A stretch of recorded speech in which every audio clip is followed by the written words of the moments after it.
ఈ మధ్యన రోజా ఒక ఇంటర్వ్యూలో అంటుంది, రోజా జీవితం తెరిచిన బుక్ అంట. దాని గురించి మీరేమంటారు?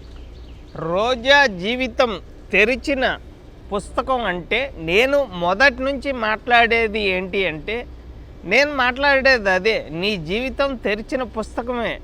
అందుకనే అందరూ నిన్ను వాడుకుంటున్నారా లేక నువ్వు అందరినీ వాడుకుంటున్నావా అని చెప్పి ఈరోజు అందరికీ పూర్తిగా అర్థమైంది.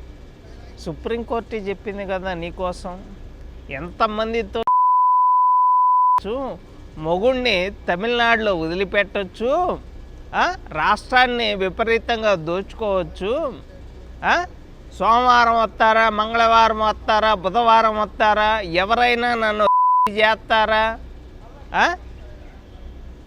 రాలిపోయే పువ్వా నీకు రాగాలెందుకే అని రోజా. ఇంకా నీ గురించి ఏం చెప్పాలా?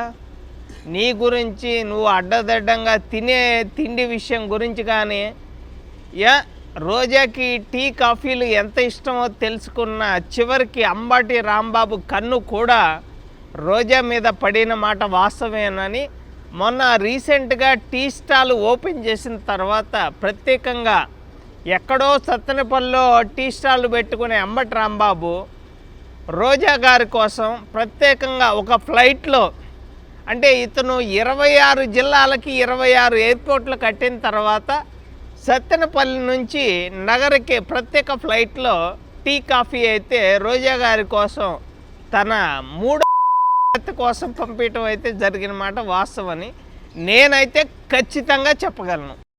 రోజా గారు అన్నట్టు తన జీవితం తెలిసిన పుస్తకం అన్నారు అంటే అందరితో మీకు తెలిసి కొన్ని పేజీలు చించేశారనా? చించేశారు, నేను చించలేదండి. అంటే రోజా గారు చించేసి తన జీవితం తెలిసిన పుస్తకం అని చెప్తుంది అంటే పబ్లిక్ తెలిసింది మాత్రమే తెలిసిన పుస్తకం అంటున్నారు. తెరిచిన పుస్తకం, మొదటి పేపర్ చదివింది నువ్వే. ఈ డైలాగు మీ మీడియా వాళ్ళు కావాలని చెప్పి నా మీద నిందలు వేస్తారు, కానీ తన పుస్తకంలో మొదటి పేజీ తీసిన తన కూడా రాత్రి అవన్నీ వైఎస్ఆర్ కాంగ్రెస్ పార్టీకి చెందిన నాయకులకే, బలమైన నాయకులకి, చిన్న చిన్న నాయకులకు కాదు. మరి తన కన్ను 365 రోజులు ఎవరి మీద పడిద్దో తెలియదు.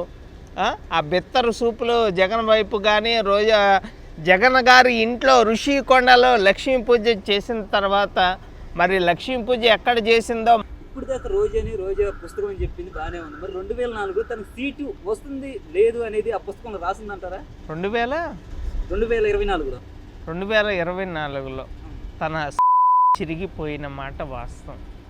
తనకి లేదు, లేదంటారు. ఎమ్మెల్యే సీట్ లేదు.